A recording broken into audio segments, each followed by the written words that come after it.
तो हेलो दोस्तों तेलुगु इंडस्ट्री की तरफ से एक हिस्टोरिकल एक्शन ड्रामा फिल्म आई है थिएटर में रजाकार के नाम से, जिसमें लीड रोल निभाते नजर आएंगे अनुसुम्या भारद्वाज, रजा अर्जुन एंड बॉबी सिंघा जैसे और भी कई सारे स्टार। दोस्तों यह मूवी 15 मार्च को रिलीज हुई थी, लेकिन इसको अभी हिंदी के साथ साथ कई और भाषा में रिलीज कर दिया गया है।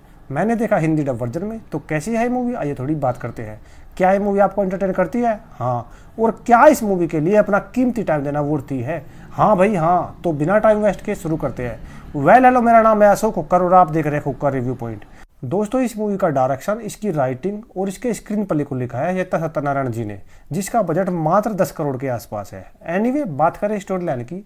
देखो भाई, जब हमने कश्मीर फाइल मूवी देखी थी ना, तब हमें पता तो था कि भाई वहां पर हिंदुओं के साथ ऐसे ऐसे हुआ था, लेकिन कैसे हुआ ये हमें उस मूवी को देखने के बाद ही पता चला। उसके बाद हमने दी केरला स्टोरी देखी, उसमें हमें पता चला कि साला केरला के अंदर ऐसा हो रहा है। और दोस्तों इस मूवी में हमें एक ऐसी ऐतिहासिक कहानी देखने को मिलेगी जिसका शायद आप लोगों को पता नहीं चला होगा, क्योंकि यार ऐसे टॉपिक पर किसी भी डायरेक्टर ने इस फिल्म को बनाने की हिम्मत दिखाई नहीं है। और आपको तो पता है कि बॉलीवुड में कैसी फिल्में बनती है, यहाँ तक कि वो लोग पाकिस्तान को अच्छा दिखा रहे हैं भाई साहब। एनीवे, कहानी टेक प्लेस करती है हैदराबाद के अंदर सन 1948 के ओरा में, जब भारत आजाद हो चुका था। लेकिन हैदराबाद के अंदर निजामों का राज हुआ करता था, जो खुद को भारत से अलग मानते थे भाई साहब। और यहाँ तक कि वो एक अलग देश तुर्किस्तान यानी कि एक इस्लामिक कंट्री की मांग भी कर रहे हैं।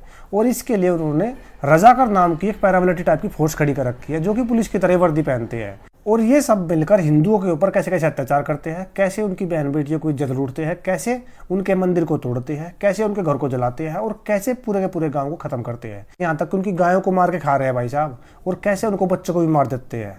और जब ये सब बहुत ज़्यादा हो गया तो हमारे लौह पुरुष यानी कि सरदार वल्लभ भाई पटेल जी ने वहाँ पर आर्मी भेजी और निजामों का राज खत्म किया और उसको भारत में मिलाया।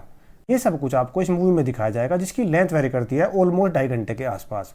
अब अगर एक लाइन में मुझे इस मूवी का रिव्यू करना हो तो बस मैं यही कहूँगा कि यह एक मास्टरपीस मूवी है, जिसको कोई ना कोई नेशनल अवार्ड जरूर मिलना चाहिए भाई साहब।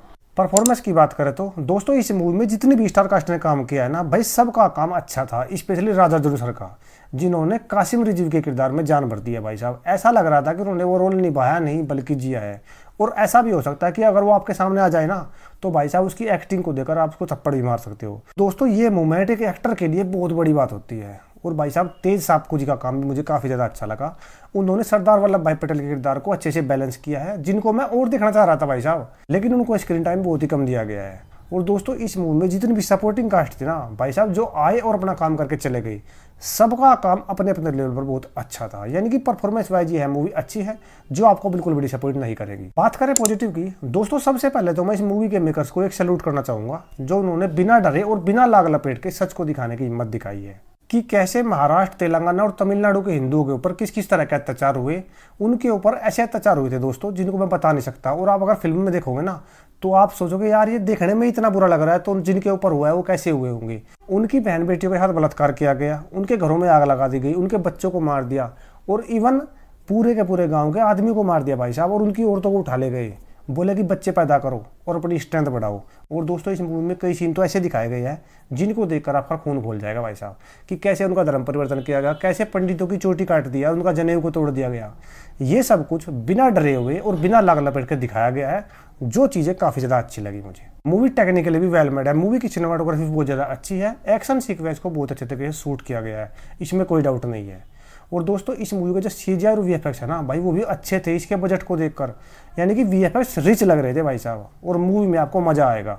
मूवी की प्रोडक्शन वैल्यू भी अच्छी थी, क्योंकि यार मूवी का बजट ही 10 करोड़ रुपए है, लेकिन फिर भी उसमें जो गांव का माहौल दिखाया गया है, गांव के सेट लगाए गए हैं, उनके कपड़े, हेयर स्टाइल, और यहाँ तक कि उस टाइम का दिखाने के लिए जो गाड़ियाँ यूज हुई है ना, सब कुछ उस सिचुएशन से मैच हो रहा था। यानी कि छोटी से छोटी चीज़ के ऊपर बारीकी से ध्यान दिया गया है। मूवी का BGM दमदार और लाउड है, जिसे सुनने में मजा आ जाता है भाई साहब। और दोस्तों इस मूवी की हिंदी डबिंग भी अच्छी थी। बात करें नेगेटिव की, दोस्तों इस मूवी में मुझे एक कमी लगी है कि इस पूरी मूवी में कोई भी यार हीरो नहीं था। भाई हीरो तो बहुत सारे हैं, लेकिन हीरो को ऐसे प्रेजेंट किया गया है कि जब रजाकार अत्याचार कर रहे थे ना, तो एक गांव में एक हीरो है, दूसरे गांव में दूसरा हीरो है, तीसरे गांव में तीसरा हीरो है। यानी कि छोटे छोटे टाइम के लिए हीरो को दिखाया गया है।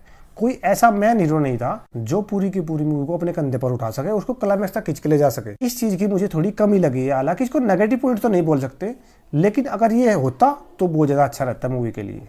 बाकी इसके अलावा मूवी में मुझे एक भी नेगेटिव पॉइंट नहीं लगा है। अब बात आती है कि मूवी को क्यों देखें। देखो भाई, बस इतना कहना चाहूंगा कि अगर आपको हिस्टोरिकल ड्रामा फिल्में पसंद है और आपको देखना है कि भारत के आज़ाद होने के बाद भी इंडिया में क्या क्या हो रहा था, तो आप इस मूवी को मिस नहीं कर सकते भाई साहब। रही बात पैरेंटल गाइडलाइन की, मूवी ए सर्टिफिकेट के साथ आती है क्योंकि मूवी में बहुत ज़्यादा ब्रूटल सीन दिखाए गए हैं।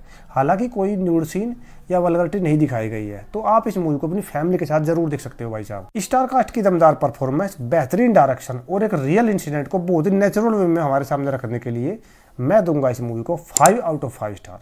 तो दोस्तों ये था मेरा रिव्यू रजाकार मूवी के ऊपर। अगर आपको वीडियो अच्छा लगा हो तो प्लीज़ लाइक और सब्सक्राइब जरूर करें, इससे हमें मोटिवेशन मिलता है भाई। तो आज के लिए बस इतना ही, मिलता है अगले वीडियो में, बाय।